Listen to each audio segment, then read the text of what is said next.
I tried to do that. I tried to buy a watch and I tried to use it and I tried to sleep with it and all of that. And I couldn't sleep with it. I couldn't fall asleep with the watch on. And even when I did, the app didn't even like catch my sleep times properly. And so after a few days, I returned it because I'm like, I don't like jewelry. I don't like things hanging off of me. But I tried, and I know that the science is there. I know it's right. Just for some reason, it doesn't work right. Yeah, there's a good app, and I'm not trying to sell apps because I have I have no partnerships in these companies. But there's a great app called, and I've used this now for the last few years, couple of years probably.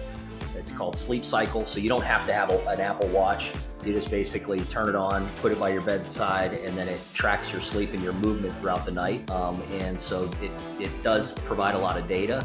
And then there's another one called Rise Sleep that kind of does that circadian rhythm tracking.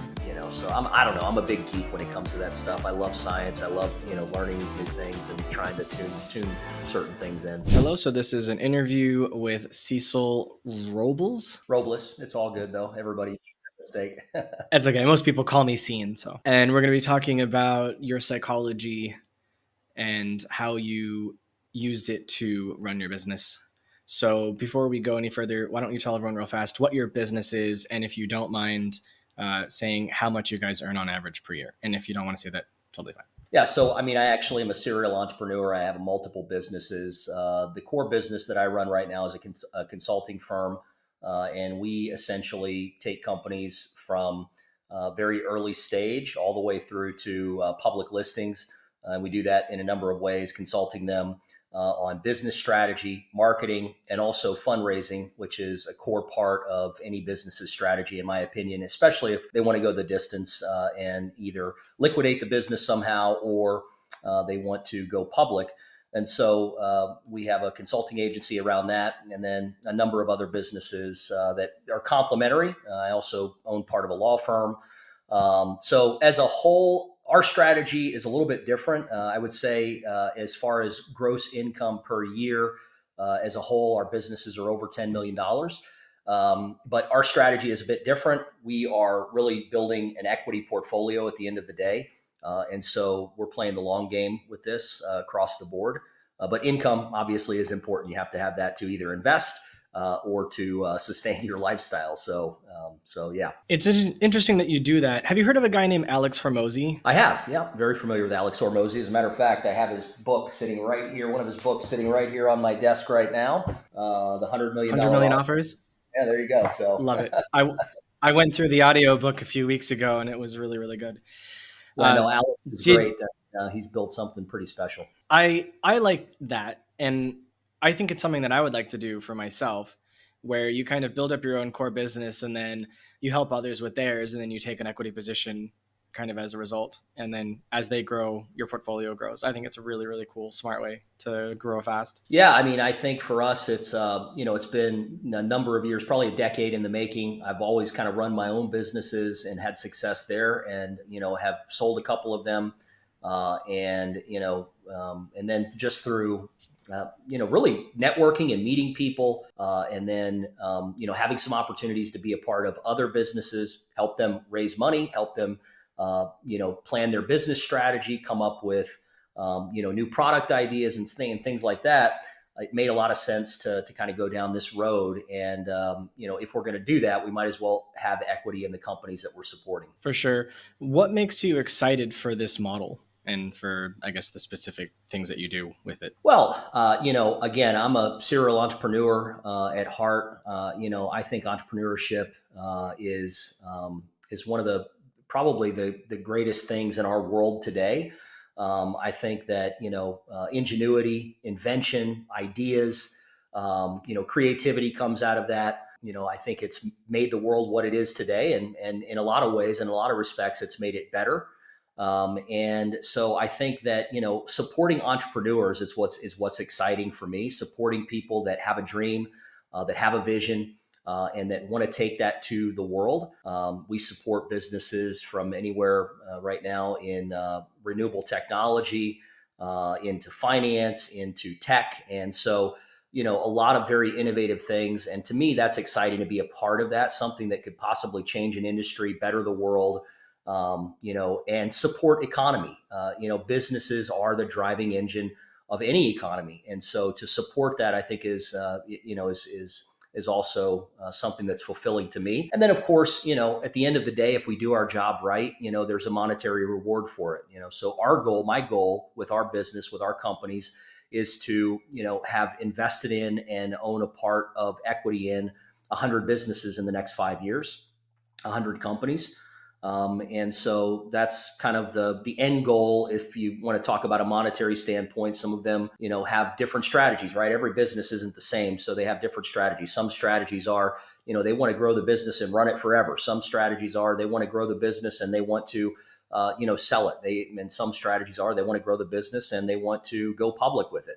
And so I think it's very fulfilling from that standpoint too, to be a part of a lot of different companies that are doing many different things across many different industries, and also who see the world in different ways, and that's a beautiful thing. How do you have the time to manage all of those companies? I know that you're not operating all of them, but how do you manage your time for that? Yeah, so a lot of it has to do with our team. I'm a big systems guy, and I like to create systems, and I like to create automations as much as possible. So automations as far as my calendar scheduling goes, certain days of the week are scheduled for certain things, or certain days of the month are scheduled for certain things. Meeting with our portfolio companies.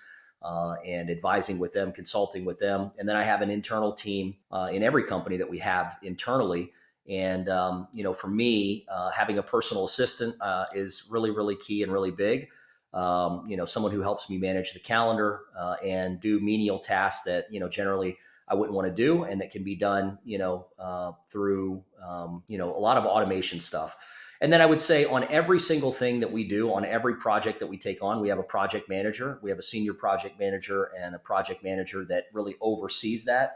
And we've condensed this down into, again, a really systemized way of doing it. And so it makes it, a lot easier to manage more and more. The other thing I would say is don't take on more than don't, as the saying goes, don't bite off more than you can chew. And so for us too, it's really being at this point selective on new deals, things that we're taking on. And so, not overloading your plate, so to speak. You were talking about your assistant. I'm curious, who came up with the system for having like a specific day of the week or the specific day of the month to do for something? Is that your idea, or was that your assistant's idea?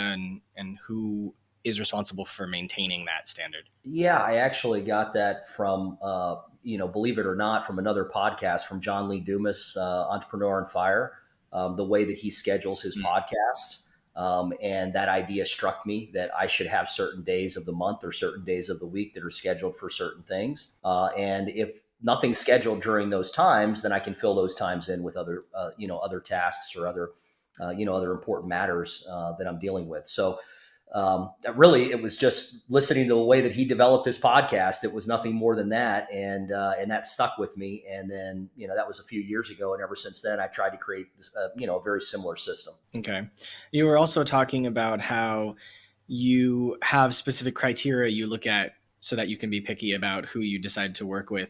Can you talk a little bit more about that? I think their values are extremely important. Do they have integrity? Do they, keep their word with what they say they're going to do?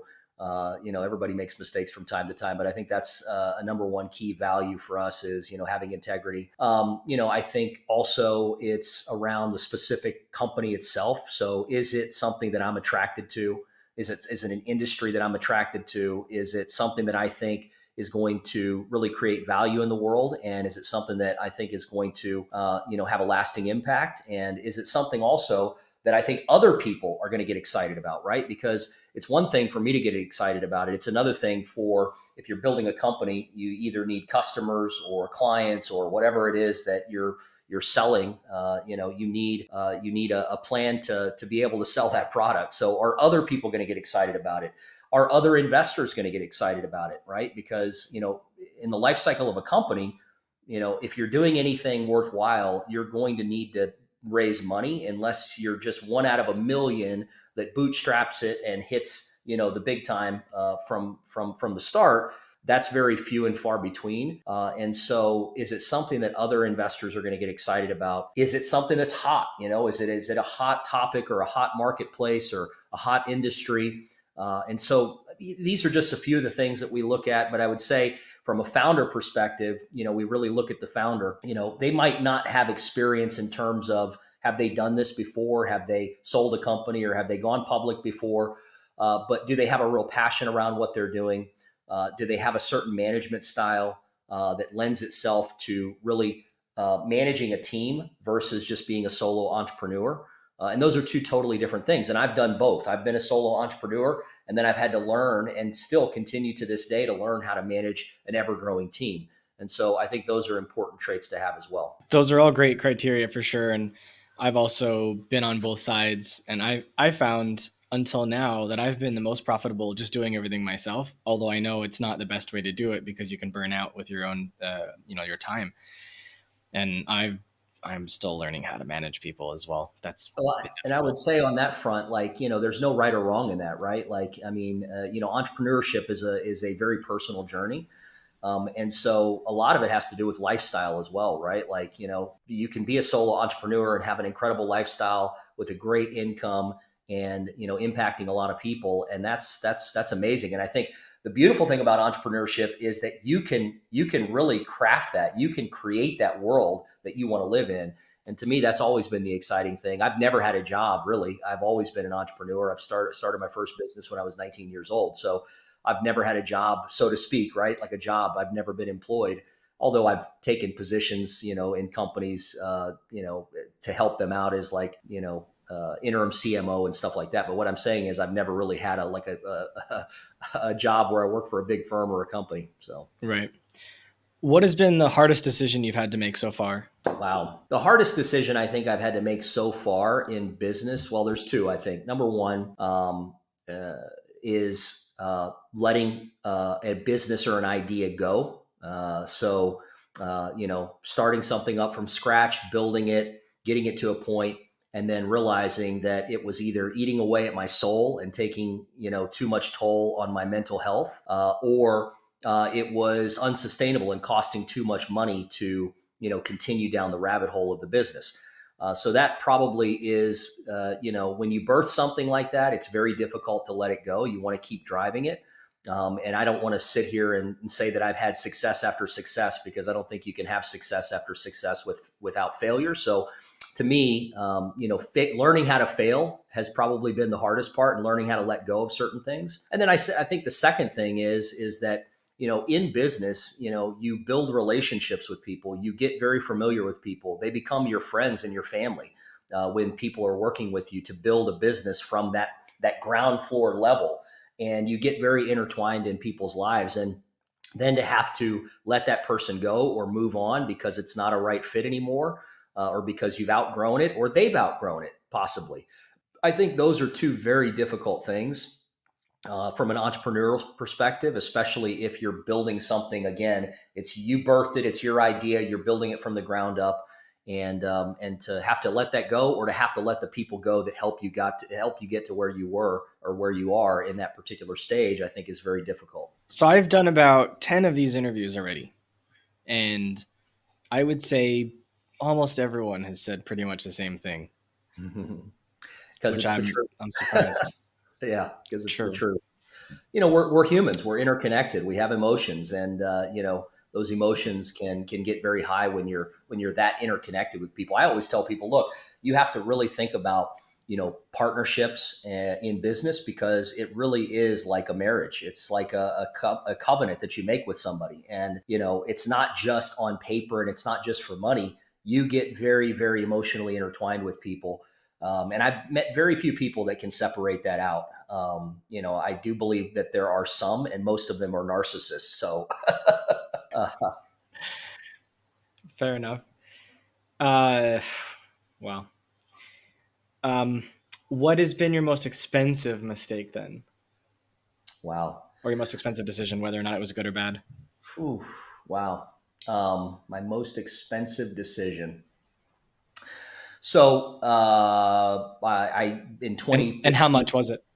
Yeah, sure, sure. Well, I mean, I can tell you about missed opportunities. Those have been big mistakes, but I mean, everybody has those. You know, you see something and you don't act on it, and then you see somebody else doing it, and it's cost you $100 million or something like that. But I won't count those because they don't Mm. count if you didn't do it. I would say probably for me, just on a personal level, my most expensive mistake happened when I sold my first business. I had built up a company. It was, doing close to 8 figures, and it was, a nice revenue for my family and I. It was a nice income. Plus, yeah, I mean, it was a great business, and I decided to sell it because I wanted to move on to something else. And I had never sold a business before, so I didn't really know how to do it, and I structured it the wrong way, and it ended up costing me, well over 8 figures. So, so that's probably personally the most expensive lesson that I've made. I still made money on the sale of the transaction, but yeah, it cost me a lot of money to learn the lesson the hard way about how to structure these deals and about how to get the right counsel and the right, consulting around doing that. And so I think that for me, like on just an income personal level, has been probably the most expensive lesson. Because this is a very expensive lesson, I think it would be prudent for me to ask if you could explain a little bit more in detail what you learned from that so that maybe other people don't make the same mistake. Yeah, so we had so the business was doing 8 figures. We had gone through some issues with payment processors and payment providers. So we were in the middle of getting that fixed. We got it fixed, and in the process, I had an offer made on the business, and it was a nice offer. And the way that they wanted to structure it was as an earnout. And so an earnout is you get X amount of dollars up front. Like say you get $1 million up front, and then you have to stay in the business to some degree or another for the next 2 to 3 years. And you have to, earn the business has to earn a certain amount of gross revenues in order for you to continue to get these milestone payouts. So I got the first milestone payout, which was, a nice chunk of money, and I didn't have any fail safes in place for how the company that bought me out, which was it was actually a public company, bought me out, how they were actually going to allow me to continue to manage the business to get the earnouts. And so because of that, we didn't hit the targets. And after the second target not hit, I just said, I can't do this anymore. And, I walked away from the deal essentially. So, structuring a deal like that has to be, again, very, very defined. And I didn't define it properly. I didn't have the right counsel on it. And so as a result, it cost me, quite a bit of money. So you're saying they made it so that you couldn't manage the business properly in order to hit the target? Exactly. Yeah. So they purposely allowed you to fail so they wouldn't have to pay you. Exactly. Yeah. Wow. And I didn't That have is the fail safes in place, and it would have cost me. I was outgunned at that point. Essentially, I wouldn't have been able to fight them in court because they had so much more so many more resources than I did, and so because of that, I just walked away from the deal, and they ended up with the assets in the business, and I had a non compete for 2 to 3 years, or I think it was for 3 years actually. So at that time, it was probably around 2 years left that I still had the non compete. So I couldn't go and start something else in that particular space either, which was what I was very good at. So it hamstrung me a bit, and cost me a lot of headache and a lot of heartache and a lot of money. so. What did you do in those 2 years? So I basically took a year off to figure out what I wanted to do, and Mm. that was it was a financial publishing company. So we basically built up and sold. We sold newsletter subscriptions to retail and institutional hedge fund investors that wanted our research on certain financial topics. And so I had a non compete in stock trading, in equities markets, in commodities, in currencies, and this was in 2014. And so what I did was after that year, it was around the end of 2015 is when the crypto market started to get hot. And so I didn't have a non compete in that. So I basically formed another business and, sold 100,000 paying subscribers to that business. and there was nothing they could do about it. So that's what I did. And how long did it take you to get the 100,000 subscribers? About a year, roughly, I'd say. Do you still have this business? No, I offloaded it in 2020. Are you able to say the name of it? I No, may I have can't. heard of it. I'm curious. No, I can't. I Fair mean, enough. somebody can look me up. I mean, anybody can look me up online, but yeah, it was. Right. I Yeah, didn't I didn't check before we did this, so I wasn't sure. I saw a lot about your crowdfunding and all of that, so that was kind of what I was focused on. yeah, sure. Um, o- okay, fair enough. So, what's the first thing you do in the morning? Well, so I have this thing right here. It's called the Full Focus Planner, Michael Hyatt. That's something that I've done for the last probably few years. And there's in there there's a deal that you kind of fill out and write out, and it changes for me over time. It has over time, but it's called your morning routine. And so I have a morning routine. I mean, the first thing that I do is I get up, I try to stretch a little bit, and then I go and I get a large glass of water, throw some salt in there, and some uh, what's it called, apple cider vinegar, and I drink the full glass of water. I mean, that's what I do first thing in the morning. So That's a pretty good start for sure. I know the salty apple cider vinegar is really important. I don't add either of those, but I do. I carry water with me everywhere I go. yeah, I think it's good to be, look, when you're sleeping, you're not drinking water. It's good to be hydrated first thing when you wake up. It just kind of, I think energizes the body and your cells, and, allows you to wake up. And so that's the first thing. I mean, if you want to know the very first thing that I do in the morning, that's the first thing that I do in the Yeah. morning. Yeah. No, you answered it exactly how I expected. So then, when do you decide to tackle the hardest thing each day? Yeah, so I think your body has, you obviously have circadian rhythms in your body. So I think that, focus time and work needs to follow along with how your body works, right? And so for me, a lot of times, because I try to get up at the same time every morning, I try to kind of have the same routine. So for me, a lot of times that focus time of the day is generally from around 9:30 to about 12:30. And so that's really when I try to get, again, very focused work. I try not to do meetings during that time, although we're doing one during that time right now. I try not to do, if it's an interview like this, I actually enjoy it because I'm alert, I'm awake. But if it's like, just meetings and phone calls for my businesses, I don't like to do that. I try to like to schedule that either earlier in the morning or in the afternoons. And so for me, like if it's focus work, if it's creative time, if it's writing, if it's anything that I have to do like that, it takes place kind of during that 9:30 to 12:30 window. And then I find that there's another burst of that in the afternoon. So for me, usually around 2:30 to 3 o'clock, I start to really, check out. Essentially, I start my body, again, I just start to lose energy. And so I'll kind of either take a walk then, or I'll take a 20-minute power nap. And then generally around like 4:30, that's when I get that second kind of burst of energy and creativity.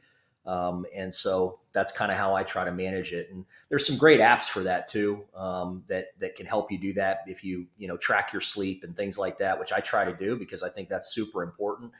If you track your sleep, there's some good apps that will tell you actually, what those times of day, and you'll be surprised, like depending on how much sleep you got the night before, how accurate they are. They're very accurate. Yesterday I was out of town.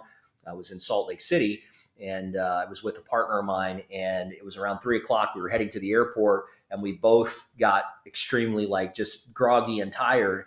And I looked at the app, and sure enough, that was like the dip time for my afternoon. And so it's very accurate. And I think, again, if you're going to be a high performer, you have to schedule things that are either creative or extremely important around those times when you're most alert. I tried to do that.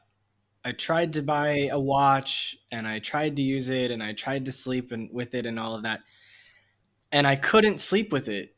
I couldn't fall asleep with the watch on, and even when I did, the app didn't even like catch my sleep times properly. And so after a few days I returned it because I'm like, I don't like jewelry. I don't like things hanging off of me. And but I tried, and I know that the science is there. I know it's right. Just for some reason, it didn't work for me. Yeah, there's a good app, and I'm not trying to sell apps because I have I have no partnerships in these companies. But there's a great app called, and I've used this now for the last few years, couple of years probably.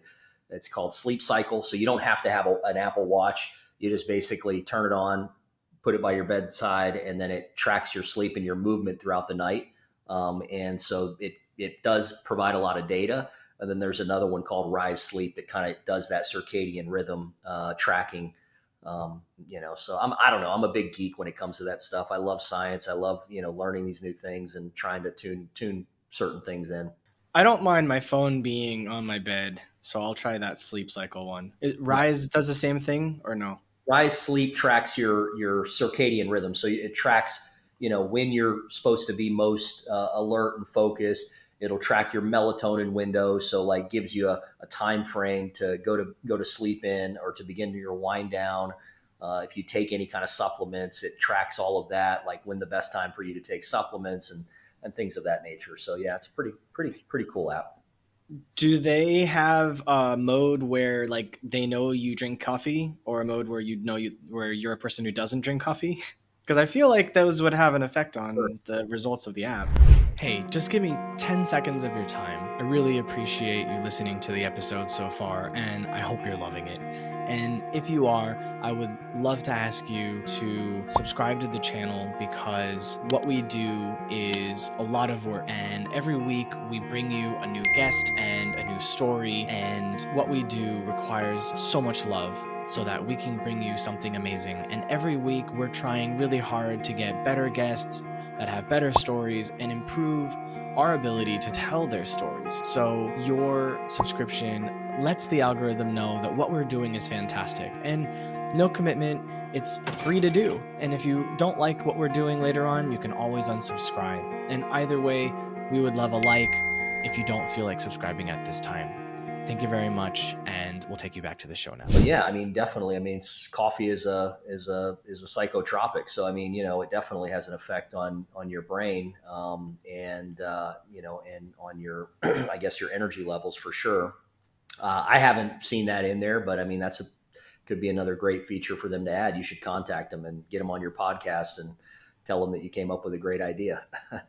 I'm actually looking for a sleep specialist that I could interview for sure. So I don't know if you know of any, or if Um, you know how to reach them.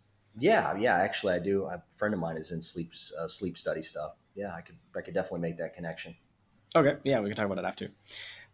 So then, when you are in focus mode, how do you handle distractions? I try to turn, if I'm going to be like, again, in a certain project that I'm getting myself into, I think there's a couple of ways to do it, but the easiest way for me is to turn on, do not disturb, and just not, have my phone ringing and, phone calls coming out of the woodworks. I think the phone it can be one of the greatest, it's one of the greatest inventions we have, the smartphone, but it's also one of the biggest distractors. And so, for me, it's like turning everything off, shutting all the apps down that are going to distract me, and like really getting into focus work around that specific project. And that could be, I mean, that could be sending out emails to my team. That could be, that could be writing, writing something that I need to write. That could be,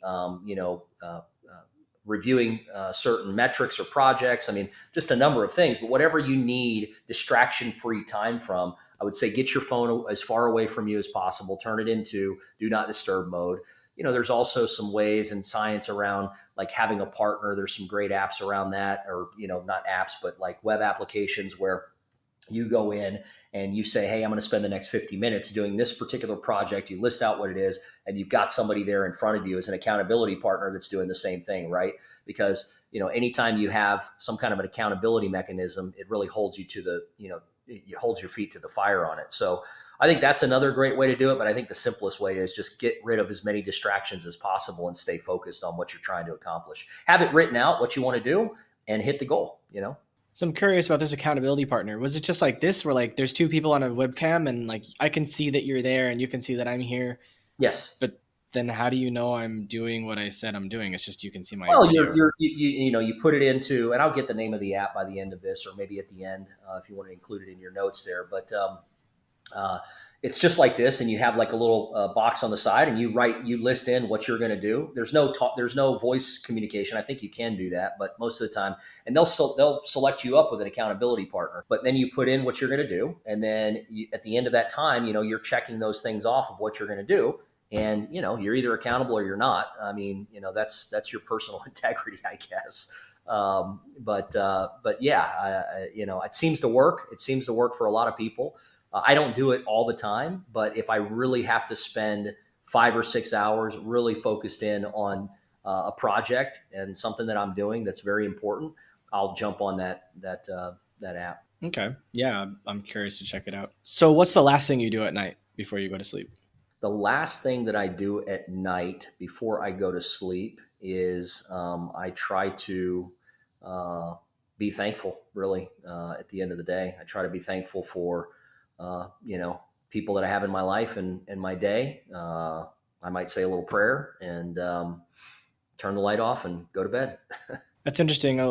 Other people I've talked to, they use like a gratitude journal or an app that helps them manage it, and they normally do gratitude the first thing they do when they wake up. So I'm curious. It's Yeah, interesting that you do it at the end of the day. yeah, and I mean, I generally will read. That's my reading time. I know a lot of people like to read in the morning. I don't. I like to read, at night. So generally, I'll read, and then yeah, I just in my own mind. I don't necessarily have to write it down. Just in my own mind, I just try to, be grateful for whatever happened during the day, and let go of anything bad that happened, and try to start out fresh the next day. Okay.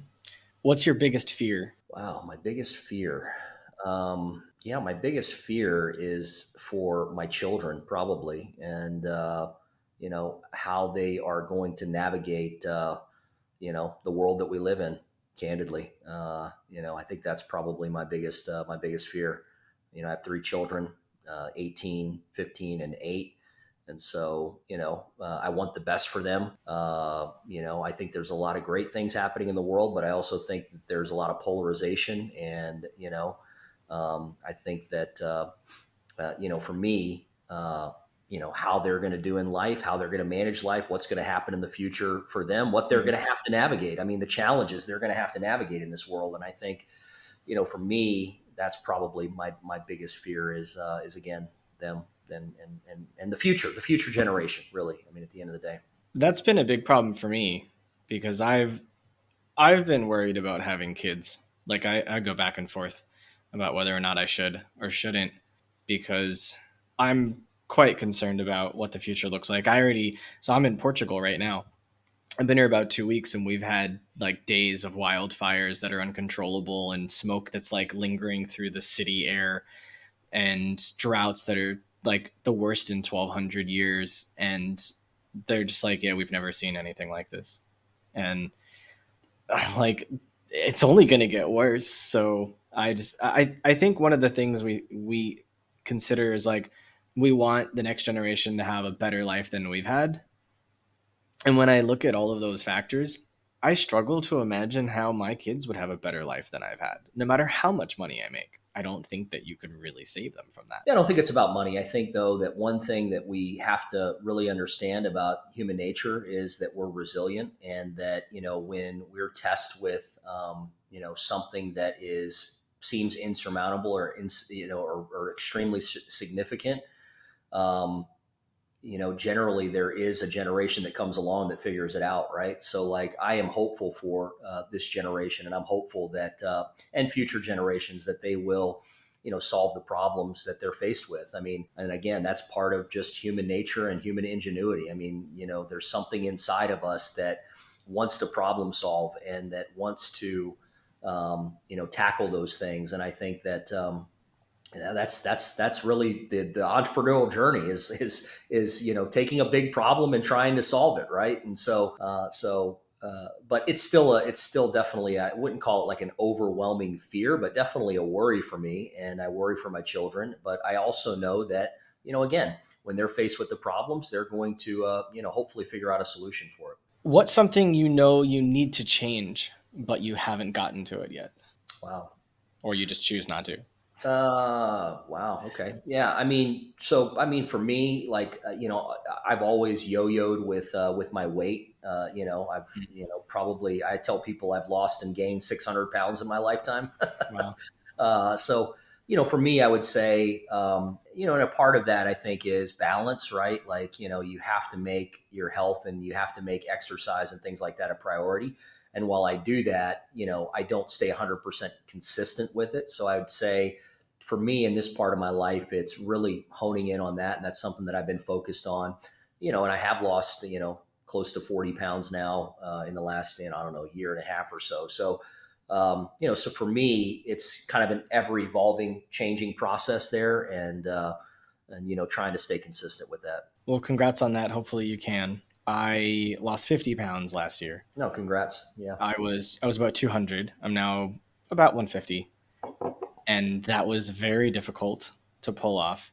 I'm wondering if you've noticed, because you said that you track your sleep cycles, you track your energy levels. I'm curious if you feel any difference between your weight now and before you had that extra 40 pounds. Your energy levels, your sleep, just your general feeling Yeah. on a daily basis. If you've noticed any change in losing the weight. Oh, 100%. Yeah, no doubt. I mean, I definitely feel totally different. I mean, I was getting up in the mornings and, I'd have to like stretch my feet out. And, it was like, you know, having aches and pains and things like that, at 41, I shouldn't be, at 40 years old at that time, I shouldn't probably be feeling.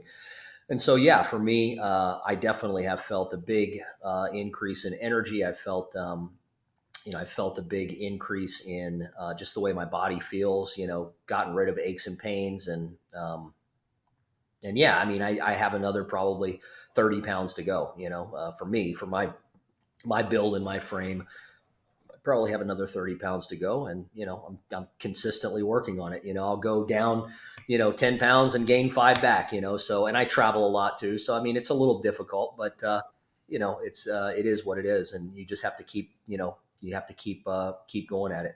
For sure. I remember when I was about 200 pounds, when I wanted to tie my shoes, I would be out of breath because I was literally preventing my diaphragm from working. It Yeah. was bad, very So I bad. was I was That is very important. 260. Now I'm 220, right? And so, and again, I Mhm. have a little bit bigger of a frame, so I don't need to probably be 150 pounds, but 190 somewhere around there is probably my How target tall are weight. you? I'm 5'9". Okay, I'm 5'6". Yeah. All right. How do you anticipate problems, not just in a business, but in the market as a whole? So I think you have to do a lot of reading. That's a big part of it, and a lot of research around your specific industry or topic. And I think that you have to be able to analyze a lot of data and information um, very quickly. And I think again, looking at history too is a big part of that. Being a student of history. Um, I don't necessarily go by the full belief that history repeats itself over and over again, although I do think that there is um, you know, uh, a credible aspect to that argument. But I definitely think that there are things from history that do repeat over and over again. And again, it goes back to human nature, right? It's the psychology of human nature. Humans have been doing the same thing for thousands of years over and over again. Civilizations have risen and fallen on basically the same things. Greed, fear, things like that have a cycle to them, right? Euphoria, thinking that nothing can ever go wrong, I think is a big mistake. And so, if you not being a skeptic, I'm an eternal optimist. Don't get me wrong, but I think that there is a healthy level of skepticism that you have to have in order to be able to see challenges that may arise. I'm a student of finance as well. So, for me, studying the economy, studying the markets and the way things are going there, policies that are being enacted, I think, again, as a business owner, are extremely important. And so, from a macro level, I think that's the way you do it. From a micro level, I think you have to be a student of people. And so, as a entrepreneur and as a manager of people, I mean, that's essentially, what we do as a CEO of a company. is you're really engaged in, you know, I would say, managing your team. And so being a student of people is extremely important. So being able to read where people are in their life, you know, people come to work every day, but they might have had the biggest challenge you've never seen, the biggest challenge they've ever faced in their life the day before. I mean, they might have had a loved one die or, something like that. And I think being able to be empathetic and compassionate and also being able to read when people are going through certain things helps out a lot as well. So yeah, I think those two things from a macro level, you know, reading a lot, studying a lot, researching a lot, staying engaged, and then from a micro level, when you're looking at in your own company problems, a lot of problems arise from people in the company. It's not like external forces most of the time. It's mainly the people that you're interacting with on a daily basis, and I think we can get very familiar with those people, and if we do that to the extent where we don't see where they're at right now, then that's where challenges and problems can arise. Maybe they're not doing their job properly, or they are having a bad time in their outside of work life, and that's bleeding over into their work, and they're being I guess short with people, and that's creating problems in your team. And so yeah, I mean, I think those are things that you really have to keep your finger on the pulse on. Couldn't said it better than that, honestly. I try my best to do all those things, and people ask me what I do all day, and I just say I spend most of my day reading. It's like, what are Yeah, you reading about? Everything. Like, yeah, why would you read about everything? Because it all matters. yeah. Why does it matter? Because if you understand as much as you can, then you can make better decisions about the things you need to do. Well, and as an entrepreneur, I mean, looking at problems is, I mean, that's how inventions happen. That's how creativity happens. Is most of the time it's seeing what the problems are, getting passionate about fixing that, and then creating a solution for it. Right? It's the identify, problem, solution that really is at the core of the start of every great business. And yeah, I think not only from like how do you anticipate the problems, but how do you find the problems to go solve as an entrepreneur that are going to be meaningful and create economy, right? And so I think those are extremely important things. How do you discover bottlenecks in your business, and how do you resolve them? Yeah. So I mean, I think bottlenecks happen a lot of times with um, having processes that are out of place. So, um, if something is, I would say, taking longer than expected to happen, or something, there's again, like a friction to anything that we're doing, I think there's signs to that, signs of, again, it taking too long, signs of people being frustrated around you.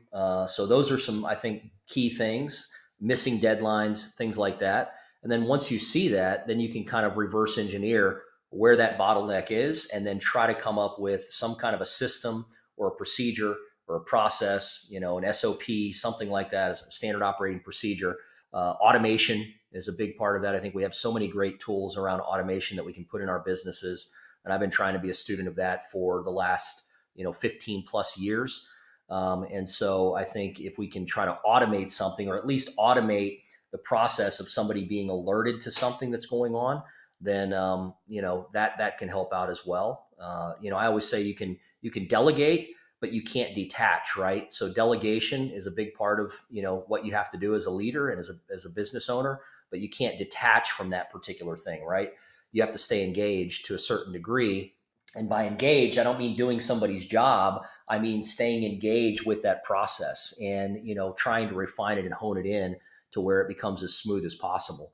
And a lot of things in business are repetitive, right? It's like the old saying goes, something that's successful is probably boring. And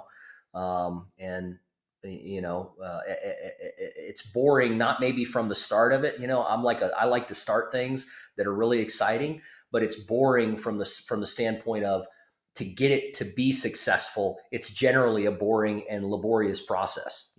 So Right. Yeah, I'm working on standard operating procedures for this company, the We Live to Build company now.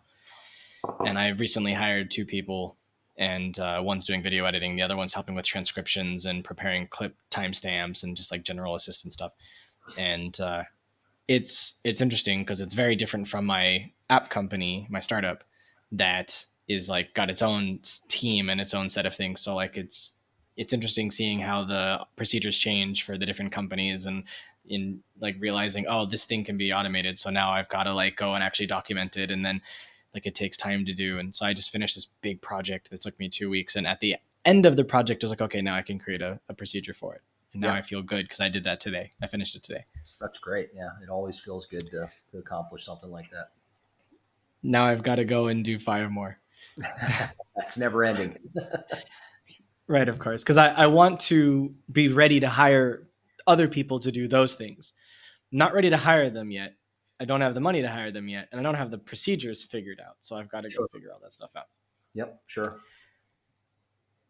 So when you started out, did you have a number that you wanted to make before you felt like you were comfortable?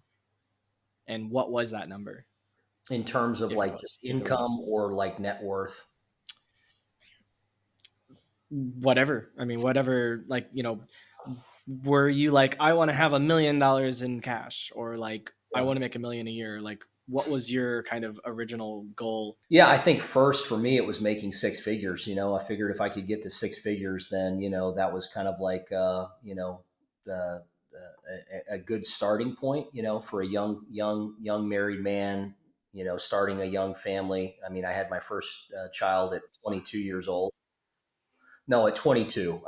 I'm just talking about like from the process of 19 up until, I started a family when I was 22. I got married when I was 21 and then started a family when I was 22. And so I guess in that particular process for me, it was like, can I reach, six figures? And so, for my journey, I started out in the mortgage business, and essentially I did reach six figures in that when I was 22 years old, and then I came across a gentleman who was doing who was in the mortgage business as well, and he was making what I was making in a year, he was making in a month.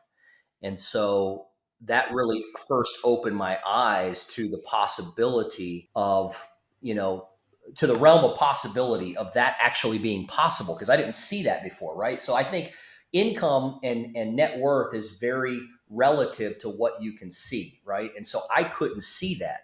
But once I got a mentor, who was actually doing that, and I could see that, then it became a possibility in my mind. So at first it was like, my limitation was six figures, right? If I could make six figures, then I'm going to have a comfortable life. I'm going to be able to buy a home for my family.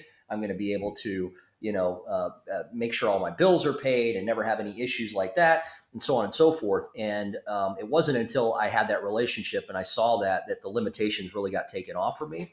And so then at that point, it was like, okay, let me go from making six figures a year to making six figures a month.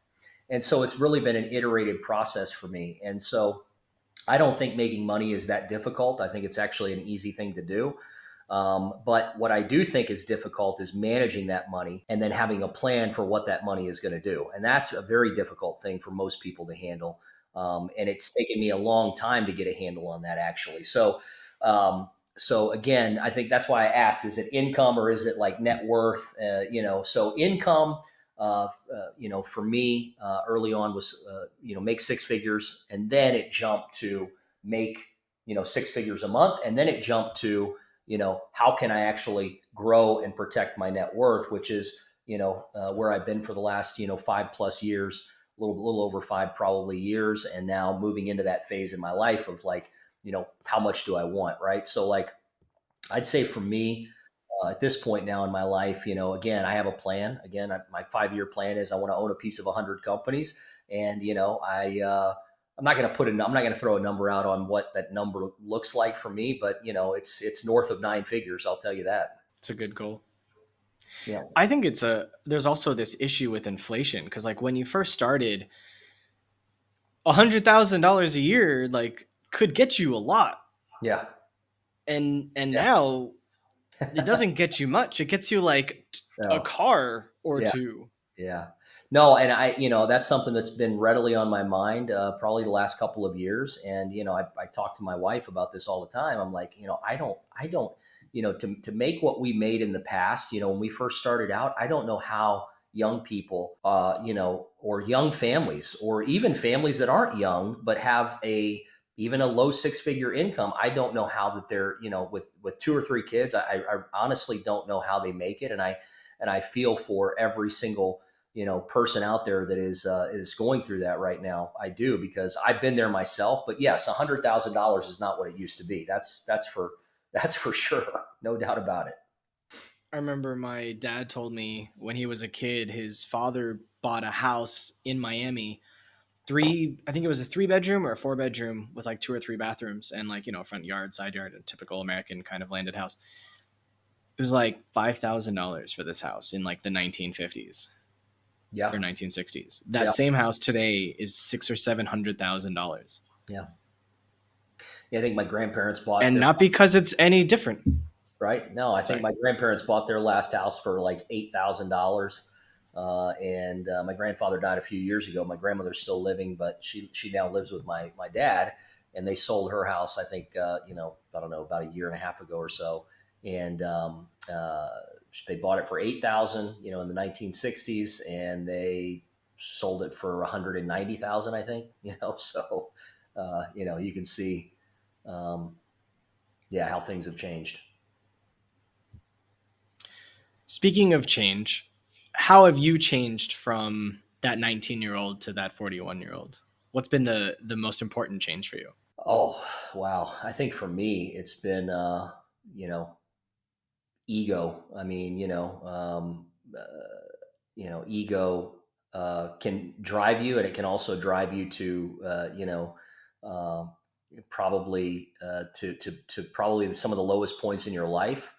And so I think for me, it's been a lesson of, learning how to check the ego that I think you can get if you have any kind of level of success. So, being more compassionate, being more empathetic, and, being probably a little more cautious. I've always been a really big risk taker. Not that I'm not a big risk taker today, but I'm being more calculated and cautious around those risks that I take. I think those two things is, again, checking the ego, whereas before I would just, when I first started out, I just let the ego run wild, so to speak. And and now I try to check that, and be a lot more humble and a lot more grateful and thankful, and compassionate and empathetic to people that are in my life. And then, number two, being more calculated around what I do and the risks I take. I think we're pretty aligned on that. I would say that's very similar for me as well. Yeah, and I think it's the same The thing the for ego part I'm working on. we all are. It's a lifelong process. Yeah, I've met a lot of people who had like a poor family life where they either endured some sort of physical abuse or emotional abuse, and for them entrepreneurship is something that helps them to like feel in the right place for Mhm. themselves. Sure. I was raised by very loving parents who gave me a big head. Right. And part of that I think is why I've been successful, but I think also part of it is why I was incapable of being an employee for somebody else. Sure. Yeah. No, I agree. I mean, my parents told me that I don't won't get all into my background, but my parents, even though I had a broken family, but my parents always told me, and were loving, and told me that I could do anything I wanted in life. Right. And I think that that's another thing that if you grow up around that, you definitely can. Number one, you can have a lot of drive to say to yourself, I can do anything I want in life, but then also, that can create a lot of ego issues, I will say. For sure. So, what advice would you have for the audience? Oh, wow. What advice would I have for the audience? I thought that's what we've been doing this whole time, is giving advice. I No, guess just like one final kind of condensed piece of wisdom. I would say, not to sound cliche or anything like that, but I would say, look, if you're going to be on an entrepreneurial journey, and that's what you want to do with your life, commit to it fully. If you find out in the first couple of years that, it's not for you and it's creating more problems than you want, then maybe, you should think about something else, right? So I think that's first of all very important, is to know your own personality, know your own, um, I guess, skill set, and your personality. I mean, really, that's what it boils down to. So know that, and then if you are going to continue down that journey, I would say that a couple of things. Number one, you should be involved in things that you can really get behind and that you can really solve problems for, because I think that's extremely important. Is like, get into an industry, look for a problem, use your skill set, come up with an idea that you can use to solve that problem, create as much strategy as you can around how to execute that, and then be well capitalized. The probably the hardest things that I've done in life are starting businesses that did not have a capitalization plan, and I bootstrapped a lot of different things. Trust me. I mean, I've started from scratch, bootstrapped, and I can tell you, it's having done that. The beautiful thing is now that starting a business or starting an idea or something like that, and then having money behind it, it makes it a lot easier. I would say you probably should bootstrap, your first deal, just to get your feet wet and see how it really feels. But then after that, you probably need to have a plan to be well capitalized in anything that you're going to endeavor to do. Again, if it's a solo deal, that's one thing. If it's you're building something where you're going to build a thousand employees or something, you're going to need 1,000 employees later down the road, then you want to be well capitalized. All right. Thank you very much for that. And this concludes our interview. Thank you.